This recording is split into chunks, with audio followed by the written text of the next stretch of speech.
down, you remember, you go back up, you forget, you come back down. Dogs live like that. So a dog can actually be changed because we can change the new moment that we're in and each moment after that. That's how we change dogs. I hope I answered your question. So I don't know if we still have you there.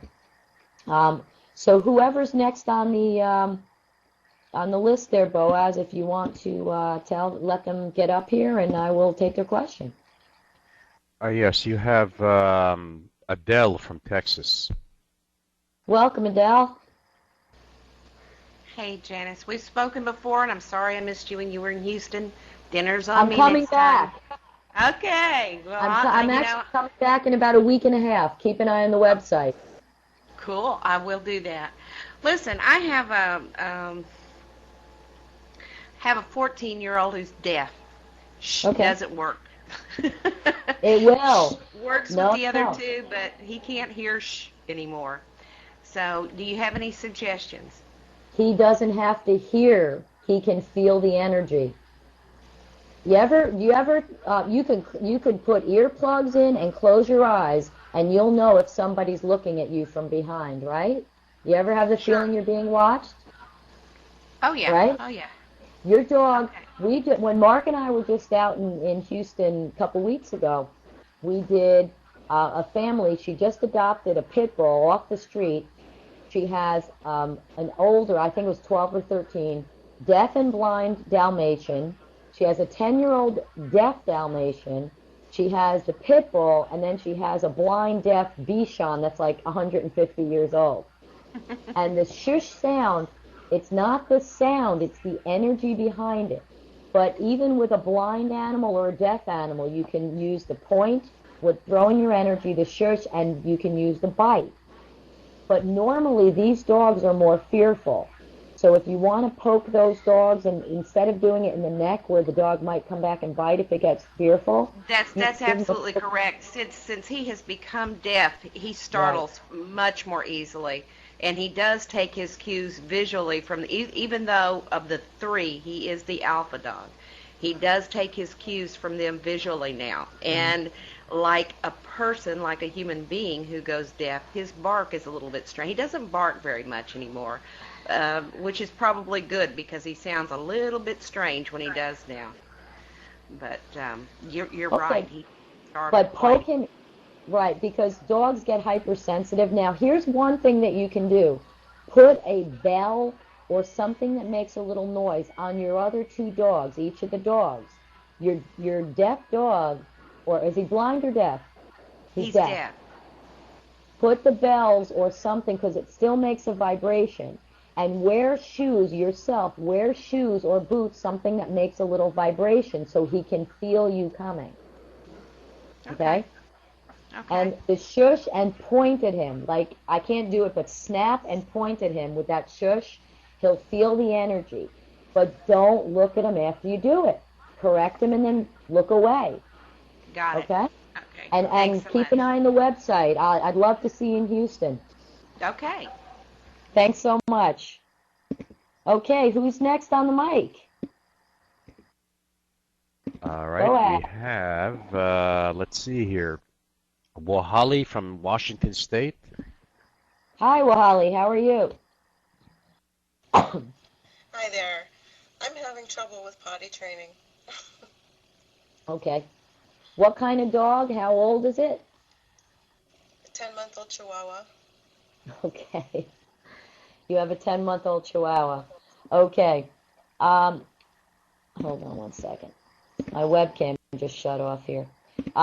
What you need to do is first of all, 10 months old is probably not potty training. It's a dominance issue or it's a timing issue.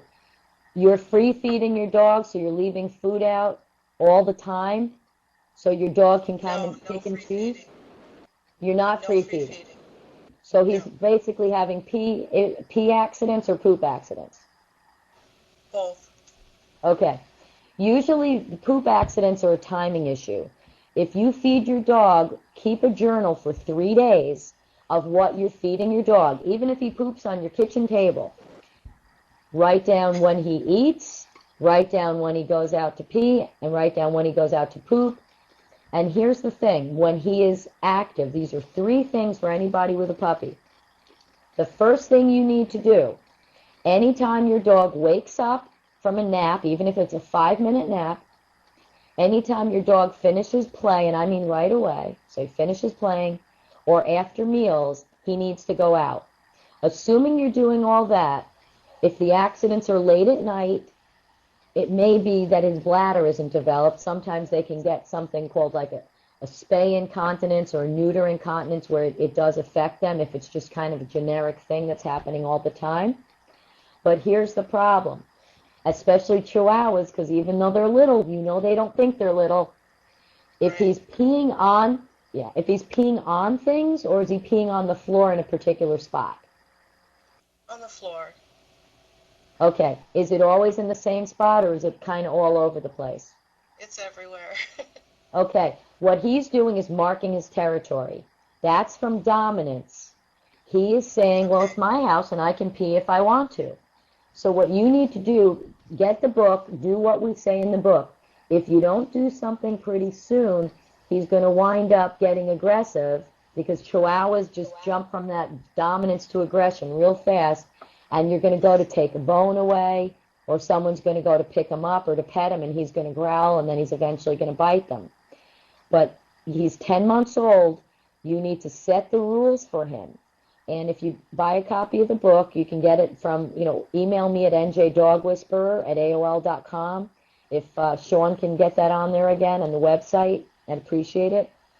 But first thing you need to do is crate train him. When he comes out of the crate, after meals or after playing or when he wakes up, he needs to go out. You can set up a little X pen in your yard and wait till he goes to the bathroom. If he doesn't go to the bathroom outside, he goes back in the crate inside. It sounds mean, but they don't care about the crate. They like the crate. But you need to get a handle on it. And then you need also to get the book. You don't walk him on a leash, or you do? Yeah. Does he go ahead of you, or you're ahead of him? We're kind of side by side. He Okay. kind of looks behind him if he gets ahead to make sure I'm still there. Okay, but he can't get ahead. And when Okay. he jumps on you and you pick him up to give him affection, he jumps up and puts his paws on you and you pick him up to hug him? Right. I didn't ask you, I told you, right? I know what you're doing because everybody does that. If that were a Great Dane and he put his paws on you, it wouldn't be okay, would it? No. He's still a dog, whether he's a Chihuahua or he's a Great Dane. He doesn't know he's a Chihuahua.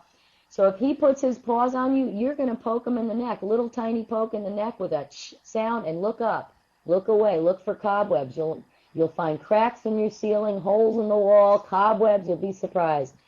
But we treat cute little fluffy dogs and little Chihuahuas differently than we treat big pit bulls and labs and ridgebacks. If my 110-pound ridgeback jumped on your legs, you wouldn't give him affection. You'd be yelling at me, "Get your damn dog off of me," right? That's a yes. Okay. So all we're gonna do is treat your